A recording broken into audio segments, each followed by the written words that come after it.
G'day everyone and welcome to this week's edition of the Melbourne Pro Punters panel.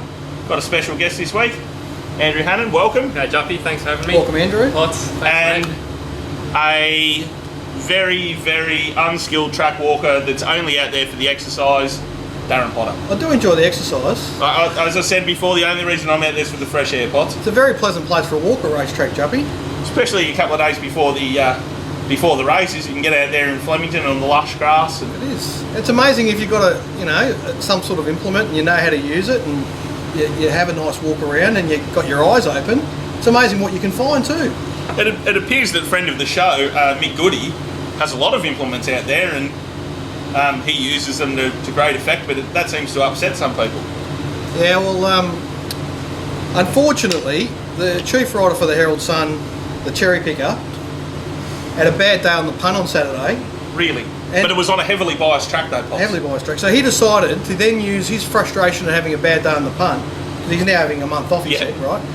To use the print, the radio, and the TV, 3 different occasions, to cast aspersions over the track manager, who is as professional and genuine and decent a man as you'd ever meet. And he doesn't deserve that type of treatment, especially when Matt's opinion and Matt's piece, none of it's researched. He hasn't set foot on the track himself. He hasn't tried to find out what was behind it. And here's the question I've got for you, Matt, as a journalist. If there's a large section of that track there on Saturday that was an advantage, right? Yeah. There was enough room for every runner to get on it. Yeah. So I would ask the runners that weren't on that section, what were those jockeys doing? How come they weren't aware that that was the right place to go? Now, I would say even in the straight races, there were probably 6 or 7 lanes that were definitely usable. Yep. It might have been as many as 9 if you include the inside 3. Yeah. Okay, which weren't out of play. It was the ones outside the irrigation lane, immediately outside that, were a bit of an issue. Yeah.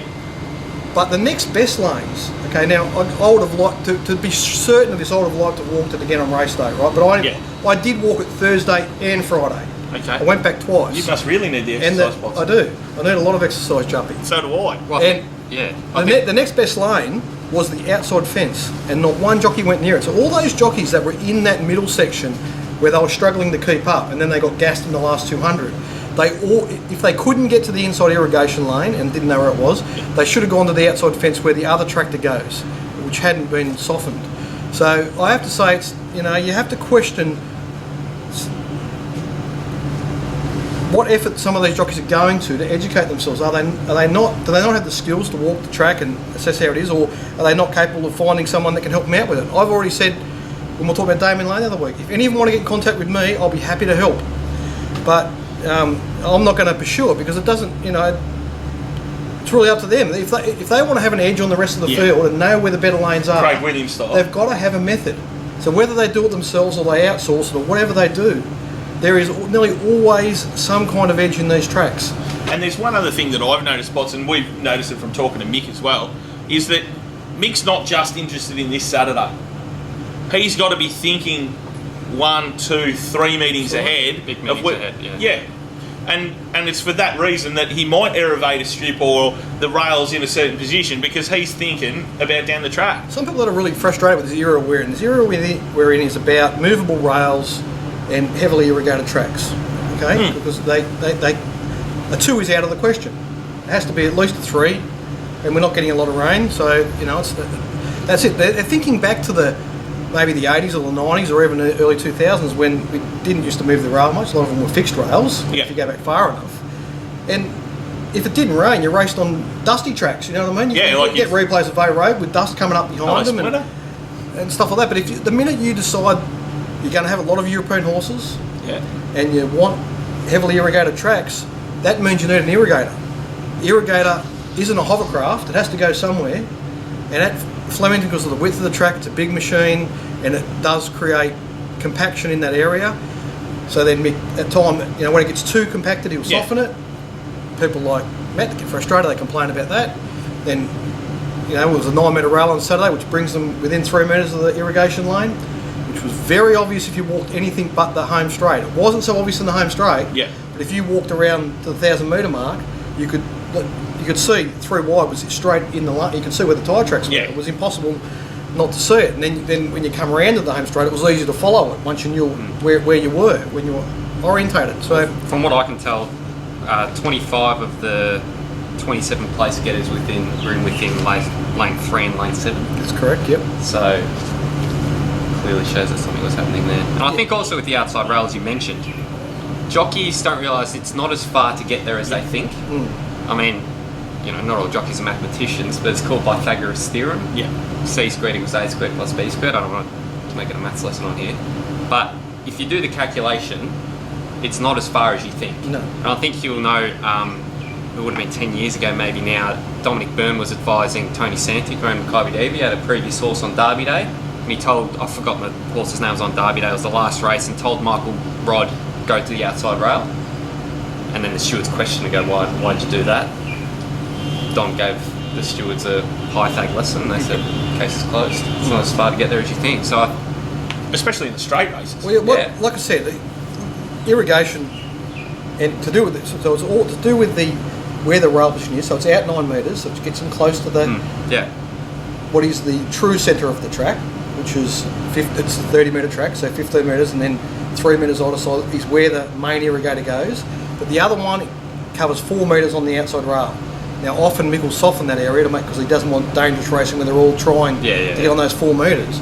But he didn't touch it for Saturday, and it had a chance. But the part in the middle had just become a bit dense, just because of all the recent things that had happened. Now, what the horses that raced outside that lane that you just described, you said 25 and 27 place getters in that 3 to 8, but now where Illustrious Lab was, for instance, was very borderline. It was right on the edge, right? So anything wider than that was in the more dense part of the track. What happens is it's still as the same in terms of firmness. It's not a lot different, but for the first 800 metres of the race, they're working harder to keep in contact. They're trying to keep in contact, and when they get to the last 200 metres, the extra effort that they're using to keep in contact with the ones that are on the faster lane takes its toll, and they just completely disappear.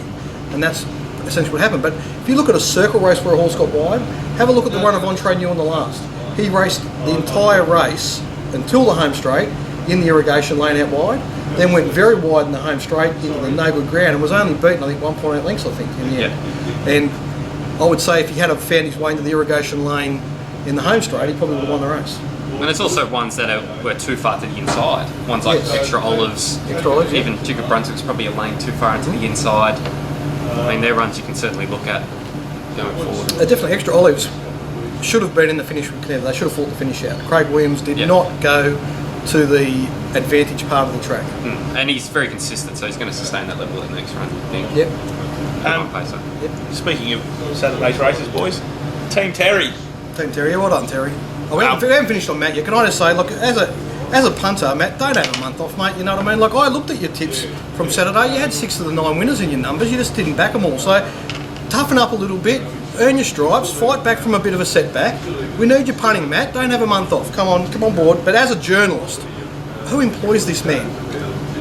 Why would you pay? Like, nothing he does has any substance. He's having a shot at a brilliant track manager in Mick Goody. So the irony of it, is it not? I mean, surely everyone can see the irony of it. Here's a guy that does very little work. He's a mouthpiece for the trainers. All he wants to do is push the trainers' agenda. Does no work himself. Wants to blame everyone else. Having a go at an ultimate professional like Mick Goody. It's laughable. Anyway, that's enough of him. All right. So I was very pleased. I dodged the bullet. I went to Bendigo on Saturday, so it means that I didn't finish up out on the drink with the Terra Vista boys. So, but just a real good effort. And Joe Pride made some interesting points afterwards, saying that it might be a bit of an era for this horse because we're not sure if the 3-year-olds are completely there yet. And he's sort of the tough older horse, and the rest of the ones that he's been sort of competing against. Chautauqua looks like he's going up in trip. Buffering's gone. Some of those other ones are gone, so he might be able to string a couple together. And I think if he gets 58 in the new market, he'll be competitive. I think that was his. He won his race on Saturday Jumping. I think it's a bit of a funny race. He got beautiful circumstances where he was able to dash for 100 metres. Yeah, and he absolutely won that race on merit. Yeah.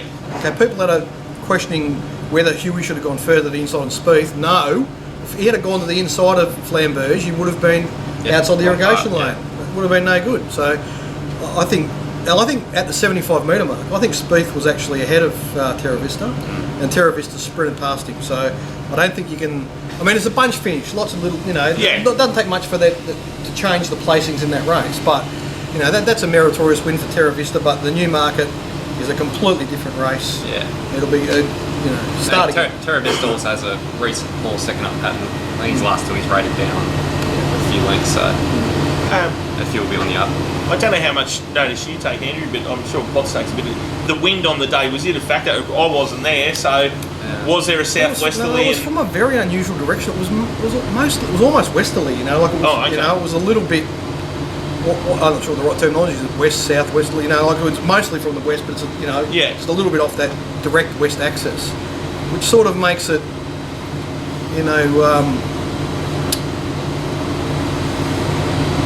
the prevailing wind where it's stronger, it's normally southwest, where it's hit so there's the straight and it's coming across that way. Okay. So it hits the inside runners first in the straight races.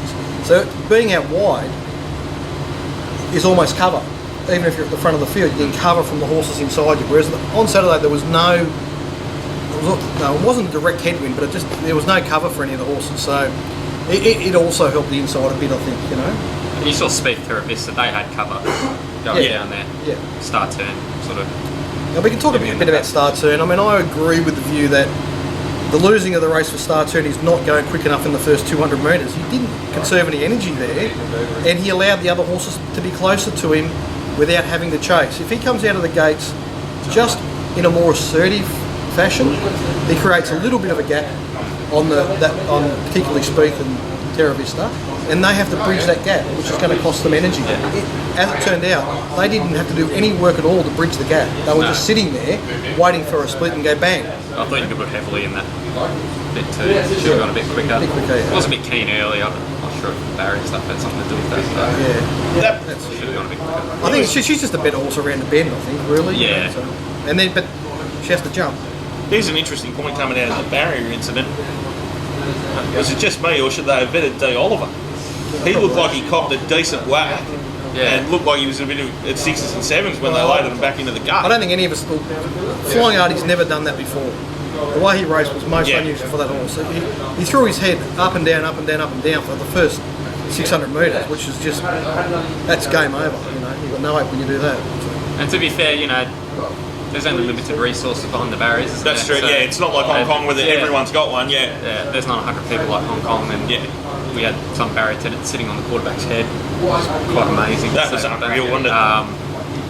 3 late scratchings, pretty unprecedented. So I don't really blame them if they couldn't get around everything. But he looked like he was a bit cross-eyed when they loaded him back in the gates. I don't think he would have passed the concussion protocol. The winner of the previous race before that was Poster France, boys, beating the favourite Hersley. What are we talking about this race for, Juppy? I got no idea. Believe it.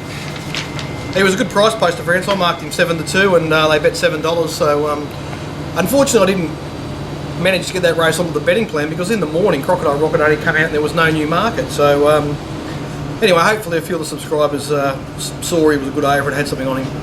Crawled early. Yeah, it's just whatever. Trash race. It's meaningless. Yeah. It has no meaning. Well, does the CSA Stakes won by Haydock have a meaning going forward to the Guineas? Yep. Wonderful. I've done something right for a change. He's a very interesting horse, Haydock. He's got a lot of. I mean, he was pretty. He had a pretty arduous run in the Caulfield Guineas, and he actually hit the front in the Caulfield Guineas with probably only 150 to go, I suppose, and tired late. So I don't think there's evidence that he doesn't run 1600, really. So off that run, he's going to be extremely hard. He's the starting point for the Australian Guineas. And he has good. He won third up last campaign. Yep. I think it was up at a mile, and it was 1500, wasn't it? Moonee Valley. Was that the? I think you might be right. That was a good win. And it was a ripping win. Yeah, Luke Curry's had a pretty profitable Feb, which is benefit. Advance the length of that run to win, which is what you want to see. Good platform to advance again. It is funny. I spent a lot of time on that race, and I marked Haydock favourite. I think marked at 380, and my only doubt with him was he had a fairly soft first up run, right? But then when you went through the field, so did the rest of them. Yeah. Apart from the ones that were resuming, there was no horse in that race that was coming off something really substantial. So anyway, you mark them and you just sort of do. I reckon they'd gone 50 metres out of the gates, and I went, oh, what am I doing? This horse is a 7-4 chance. Yeah. It's a complete moral. What was I doing? I should have 10 units on this horse. Yeah, it should be an all-in job. And I'm just sitting there watching the race going, oh, it's going to win. Like, is this no... You know, anyway, it is very funny. I think he said he wants to take the Adelaide next run. What, Adelaide Guineas? Was that Haydock or another horse? I don't know. Tony McAvoy was on radio. Would he go to Port Adelaide Guineas instead of the Australian Guineas? Because when's that? That's a fortnight, isn't it? Yeah. Or is Australian Guineas on Super Saturday? Well, it's the same day as Randwick Guineas. When's that? So it must be Super Saturday which is like a month away. So then he may be. Yeah. Unless you're a pre-pace better, I mean, who really cares? I mean, Yeah. I'm not. Well, we'll assess it when we get there. I It'd suppose. be interesting after a win like that to go back to Adelaide to stick around. It's me. Tony McAvoy. I've met Tony a number of times. He's a champion bloke. I love his company, but as a trainer, he sometimes does things that completely baffle me. But he's very good at it. So. Last week, Potts, you had a chuckle about horses that tormented DK. The Vanity was won by a horse that tormented me in Ken Edna. After missing out on backing into this maiden at Echuca. At Caulfield, that was... Yeah. Fuck. At Caulfield, there was 2 races, okay? Ollie was in front on Prince of Queens in one race, outside of 101 shot Intrusive's Reward, with Summer Wind behind them. And they were going so slowly, it was a nonsense race. And Canedna was in the other half of the race. Now, Canedna flogged everything in the back half of that race. And she come into a race on Saturday that there was a slight tempo query over, but everything else was perfect for her. It was the first time she had a scenario where her pattern of racing was going to be an advantage. She was going to race in the running lane, pull into the irrigation lane, have some targets in front of her and be able to come after them.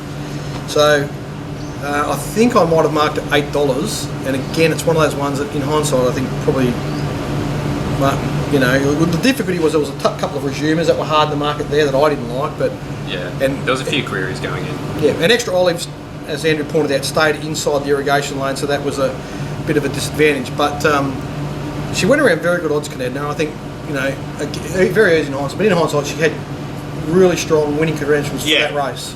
Was it a spike in your figures coming out of the race, or? Yeah, yes, because the previous one was rated artificially down. Yeah. I'm saying her run at Caulfield was 2 lengths better than what it looks on paper. Yeah, the raw. Yeah. And then she was disadvantaged there, and she comes here and she's advantaged by, she was almost certainly going to be making a run in the irrigation lane. So. Do you think it'd break down at the next run? Whoever that would be. Yeah, I wouldn't say she couldn't hold it because she's from the Weir stable, but that was her race to win and she won it. So start again with her next time. Well, there's a combination that seems to keep giving at the minute is Lane and Weir. They sent one round at double figures there in Tasmania on Sunday just for something to do. So, they just seem to knock up winning races and they seem to be at a price. Yeah, well, he's killing it at the moment. Yeah. Today at Seymour, he locked up for 3 races, won 2 of them. Home by 3 picks. Yeah, it can't be all bad. And he's hungry and he's doing the work. So, boys, was there anything? I'm tipping, Juppy, that the protest at Seymour must have been upheld because I've got some text messages while we've been going here that we backed the first across the line and the 4th horse that was completely slaughtered by Dean Holland. So I'm assuming that we've missed the boat there. Excellent news. I am curious because we're just talking about DK and his some of his nightmares. Because I'm pretty sure Velstar's was in the next race, wasn't he? Did he win? Small Town Honey. Boys, was there anything else out of Flemington of any interest? Sabrines? That was his race. Some very clever punters that we talked to, Juppy, found Sabrines confidently. Big Trev and Griffo, and I wouldn't listen to them. Griff, I should say. Hello, boys. Not really. The 2-year-olds have gone okay. Nice horse, Ducimus. Second horse taking aim. Huey took a while to get it wound up. But it's probably flattered because the other horse hung in a bit. Ducimus? Yeah, Ducimus. Yeah. Went okay. Yeah, it went well. Crash hot meeting, I think. Yeah, outside to be honest, a lot of the horses, they all were into their mark. And that shows the track was... a good surface, because so many of these horses have ran right to where they should, and it's only those ones that were outside the irrigation lane that haven't, and we explained why, so you can forgive them. Anyway, there was one thing that Matt Stewart did put in the paper that was accurate. The bookies were again whinging about being way out the back there, and as one bookmaker pointed out, the toilets out the back there haven't been cleaned for about 4 years, and there's a whole mob of mosquitoes holding a convention out there. It is something the VRC need to address. It's not really up to standard. Boys, I had an interesting evening during the week. On Thursday night, I was a guest of Betfair. They had an education evening over at the Emerald Hotel in South Melbourne. They had Daniel O'Sullivan, and it was hosted by Clint Hutchison, and there was quite a few people that came to the Recreational Punters Society. Quite a few of those guys there, so that was a really good night, and it's something that I think there's a bit of an appetite for out there, is an educational side of things where people can come and learn and listen and talk to people who sort of are making an earn out of the game. So a thumbs up to Betfair for doing that. I had a really enjoyable night and managed to win the door prize for the best dressed. Who was doing the educating, Jumpy? Daniel O'Sullivan. Oh, Dan, yep. Beautiful, excellent. So yeah, it was great to have him there. So yeah, it was a really good night. So a big thumbs up to Betfair for doing that. Would have been a few bets flying around at Pakenham that night. The problem was when he was giving his talk at Pakenham Race 7, Jump, all eyes, there just happened to be a TV directly behind his head. All eyes seemed to divert about 5 degrees to watch Race 7 at Pakenham. So, yeah, it was a great night. But speaking of hotels, we're here, as we normally are, at the All Nations Hotel. Jared Malloy has just given us a couple of beers, so we do thank Bobby and the team here for having us each week. It is our spiritual home. Nothing like getting served beer at your table by a former Collingwood legend. Well, just a legend in general. Just a legend. So, yeah, we do thank the All Nations for having us each week. And also, I'm sporting a new hat. Thanks to the Mick Stanley Harness Racing Stable. Hello, Mick. Thank you he gave this to me for my birthday. So, thanks, Mick, for the apparel. And he's going really well at the minute. So, he's driving plenty of winners. So, he's a mate of mine. So, good to give him a plug. So, can I tell you about Thursday night? I was doing formal day for Saturday, and I did the podcast with Matt. Yep. Then I was doing some work on Pakenham, and there was a few races I wanted to bet in, and sort of got bogged down on that. Anyway, race 8 jumps. Yep.